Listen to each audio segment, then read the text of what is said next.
Somewhere right now, someone is opening their brokerage app, feeling proud of a 7% yield, with no idea that fund is quietly bleeding them dry. Meanwhile, the fund yielding half as much is on track to double their monthly income within 10 years. Today, I ranked 10 of the most widely held dividend ETFs worst to best. If you've been considering SCHD, DGRO, VYM, JEPI, or any of the major dividend ETFs, this ranking tells you exactly where each one sits, and more importantly, why. I pulled expense ratios, current yield, 5 and 10-year total returns, dividend growth rates, and sector concentration for every fund on this list from multiple independent sources, and cross-referenced the figures before ranking anything. Before we start, one ground rule that's going to shape this entire ranking. A high yield is not the same thing as a good dividend ETF. Some of the funds near the bottom of this list pay more per month than the funds near the top. But yield without growth and yield without stability is a trap dressed up as an opportunity. Keep that in mind as we go, because it's going to flip a few assumptions you probably walked in with. So let's get started. Number 10. SPYD, the SPDR Portfolio S and P 500 High Dividend ETF. SPYD grabs the 80 highest yielding stocks in the S&P 500 and weights every single one of them equally, no matter the size of the company. On paper, the yield looks fantastic, sitting around 4% and sometimes pushing higher depending on where the market sits. The expense ratio is genuinely cheap at 0.07%. So why does it land dead last on this list? Because chasing the single highest yield in an index means you're buying the stocks the market is most worried about. A high yield often means a depressed share price, and a depressed share price usually means investors expect trouble ahead. This isn't theoretical. SPYD's payout swung by roughly 31% in a single recent year. Imagine building a retirement budget around a check that can shrink by a third with almost no warning. Over the last 5 years, SPYD has trailed the S&P 500 by a wide margin, turning roughly 55 to 60% cumulative growth compared to the index's much stronger run. More than half the portfolio sits concentrated in financials, utilities, and consumer staples, with almost nothing allocated to technology. Unstable paycheck, weak long-term growth. That combination is why SPYD sits at number 10. One more thing worth understanding about SPYD before we move on. Because it reconstitutes based purely on trailing yield, the fund is constantly rotating out of companies as soon as their share price recovers and their yield drops back down. That's a structurally different approach than screening for companies with a genuine track record of raising dividends, and it's a big part of why the payout swings as hard as it does. Number 9. DVY, the iShares Select Dividend ETF.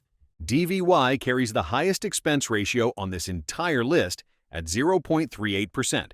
which is more than 6 times what you'd pay for SCHD or VYM. For that price tag, you get a yield hovering around 3% and a portfolio full of legacy names like Verizon, Pfizer, and Ford Motor Company. These are companies with genuinely long dividend histories, which sounds reassuring, but several of them have struggled with slow revenue growth and shrinking market share for years now. DVY's 5-year annualized return sits close to 10%, which sounds perfectly fine in isolation. The problem is context. Funds later on this list charge a third of DVY's expense ratio and have matched or beaten that return. You're paying premium fees for a portfolio tilted toward yesterday's winners instead of tomorrow's compounders, and the fund's turnover rate runs higher than most of its peers, which adds hidden trading costs on top of the stated fee. Number 8. SDY, the SPDRS and P Dividend ETF. SDY only holds companies that have raised their dividend for at least 20 consecutive years, which sounds like precisely what a serious dividend investor wants. The problem shows up in the execution. SDY's 5-year annualized total return comes in around 7.9%, the weakest of any fund on this entire list, and the expense ratio sits at 0.35%, right alongside DVY near the top of the cost chart. You're paying a premium for quality screening and receiving a below-average growth outcome in return. The yield itself is modest too, around 2.4%, so you're not even getting compensated with extra income for the underperformance. That's 3 funds down, and if you're noticing a pattern here, it's this. A long dividend history alone doesn't guarantee a good outcome for you as an investor. In a few minutes, I'm going to show you two funds that are functionally tied for the strongest long-term compounding on this entire list, and neither one has an especially flashy yield. Stick around. Number 7, NOBL, the ProShares S and P 500 Dividend Aristocrats ETF. NOBL requires a company to have raised its dividend for 25 straight years before it even qualifies for inclusion, and it equal weights every single holding rather than tilting toward the biggest names. The expense ratio runs at 0.35%, the yield is a modest 2.1%, and the 5-year annualized return sits around 8%.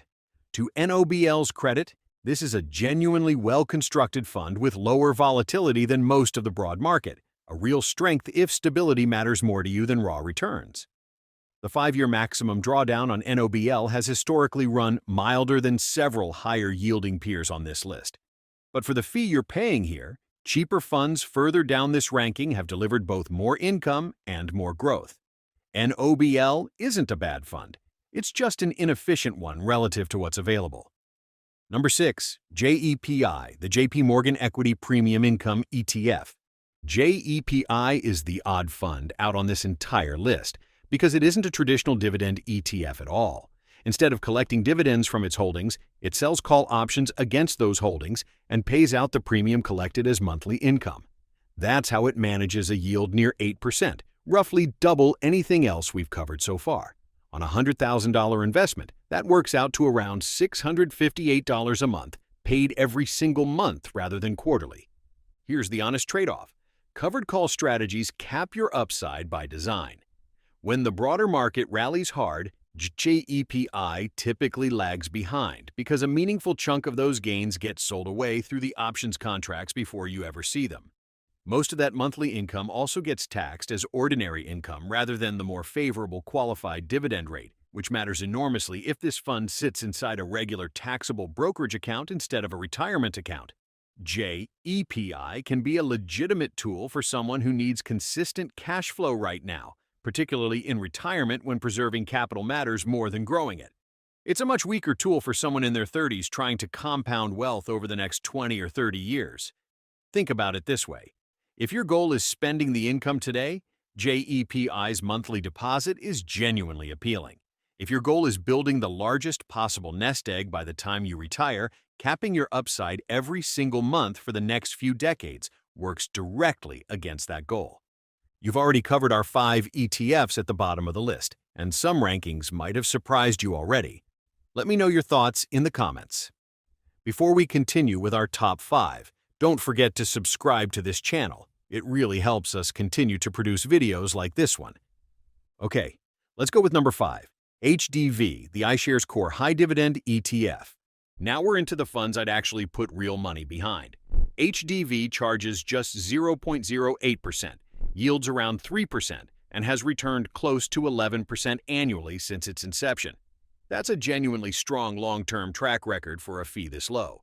The catch is sector concentration. HDV leans heavily into energy, consumer defensive, and healthcare stocks, with names like ExxonMobil and Chevron sitting among its largest positions, together with a handful of other holdings making up a sizable share of the entire fund. If oil prices fall sharply, HDV feels that pain more directly than a broadly diversified fund would. It's a strong choice specifically for someone comfortable with that concentration in exchange for a cheap fee and a solid historical return. Just understand what you're actually buying. You're not getting a broad slice of the American economy. You're getting a fund that performs best when energy and healthcare are doing well and lags when they aren't. Number 4, VYM, the Vanguard High Dividend Yield ETF. VYM is about as close to boring and dependable as dividend investing gets, and I mean that as the highest possible compliment. The expense ratio is a razor-thin 0.06%. The yield sits around 2.5%. And the 10-year annualized total return lands just under 10%. VYM spreads its holdings across more than 500 companies, so no single stock or sector can meaningfully damage your results the way concentration can with some of the funds we already covered. It's a fund you could genuinely hold for 30 years without checking on it every week. Number 3, VIG, the Vanguard Dividend Appreciation ETF.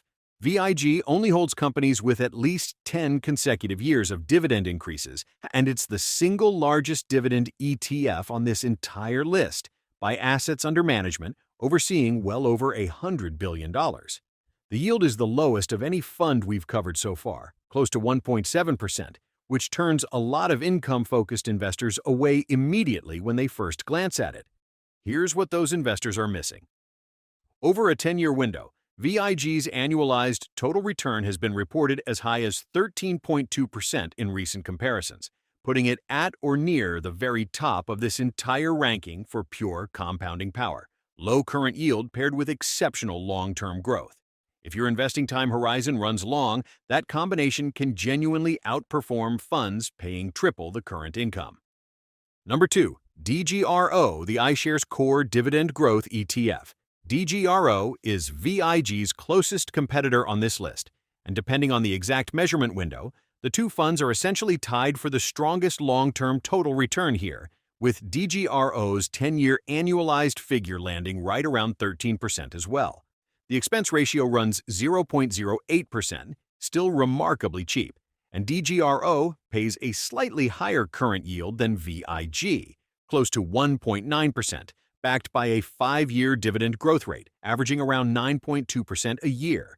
DGRO specifically screens out companies with unsustainable payout ratios, a filter that has historically kept it clear of some of the dividend traps we saw earlier in this ranking. If I had to recommend one fund purely for dividend growth investors in their 30s or 40s with decades left to compound, DGRO would sit right at the top of that shortlist. Are you ready for our number 1 pick? You probably guessed it. Number 1 is SCHD, the Schwab U.S. Dividend Equity ETF. SCHD tracks the Dow Jones U.S. Dividend 100 Index, which screens specifically for financially healthy companies with a real, sustained history of raising dividends, not simply the highest current yield available in the market. The expense ratio is 0.06%, tied for the cheapest fund on this entire list. The current yield runs around 3.8%, meaningfully higher than both VIG and DGRO, while still growing at a strong clip, close to 10.6% annually over the past 5 years. The 10-year annualized total return sits around 11.6%, landing right between the ultra-cheap growth funds at the top and the higher-yielding income funds further down this list, without the volatility problems we saw near the bottom. Here's what that growth rate actually does to your paycheck over time. On $100,000 invested in SCHD today, you'd collect roughly $317 a month right now.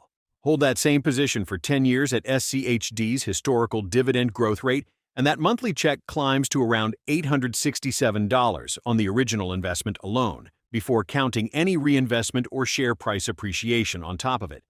Compare that trajectory to SPYD sitting at number 10, where a single bad year can cut your check by nearly a third with almost no warning. Same broad category of fund, completely different experience for your future self, depending on which ticker you actually chose. Before we wrap up, a few honest risks worth naming. Every number in this ranking is based on historical performance, and past performance genuinely does not guarantee future results. SCHDs and some of the other ticker holdings get reconstituted quarterly, so the exact companies inside it today will shift over time, and that reconstitution can occasionally remove a name investors expected to see. Dividend growth rates across every fund on this list can slow or reverse if the underlying companies hit a rough stretch. Rising interest rates tend to pressure how the market values high dividend payers relative to bonds, which can weigh on share prices even when the dividend itself stays intact. Sector concentration, like what we saw with HDV and SPYD, means a downturn in one industry can hit those funds harder than a broadly diversified one. And sequence of returns matters enormously if you're planning to draw income from any of these funds in retirement, since a market downturn early in your withdrawal period does more damage than the same downturn later on. None of this is a guarantee. It's a reflection of what's actually happened, checked against multiple independent data sources before a single number made it into this script. I know this video was loaded with data and numbers, so let's recap with a visual comparison. Number 10, SPYD yields around 4.3%, charges a 0.07% expense ratio, and has returned close to 9.3% annualized. Number 9, DVY yields 3.2%, charges 0.38%, and has returned around 9.8%. Number 8, SDY yields 2.4%, charges 0.35%, and has returned 7.9%. Number 7, NOBL yields 2.1%, charges 0.35%, and has returned around 8%. Number 6, JEPI yields close to 7.9%, charges 0.35%, and has returned around 11.4%. Number 5, HDV yields 3%, charges just 0.08%, and has returned close to 11% since inception. Number 4, VYM yields 2.5%, charges 0.06%, and has returned 9.9%. Number 3, VIG yields 1.7%, charges 0.06%, and has returned as high as 13.2%. Number 2, DGRO yields 1.9%, charges 0.08%, and has returned around 13%. And number 1, SCHD yields 3.8%, charges just 0.06%, and has returned 11.6% annualized. So here's where that leaves you. If you want stability and you're willing to accept a lower current yield for a real shot at the strongest long-term compounding on this list, VIG and DGRO are functionally tied at the top for pure growth. If you want a genuine blend of strong current income and strong long-term growth in a single fund, SCHD earns the top spot on this ranking for exactly that reason.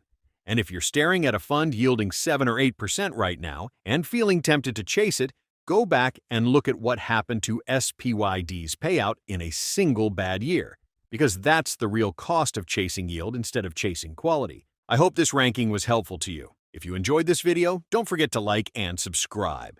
Thanks for watching, and I'll see you in the next one.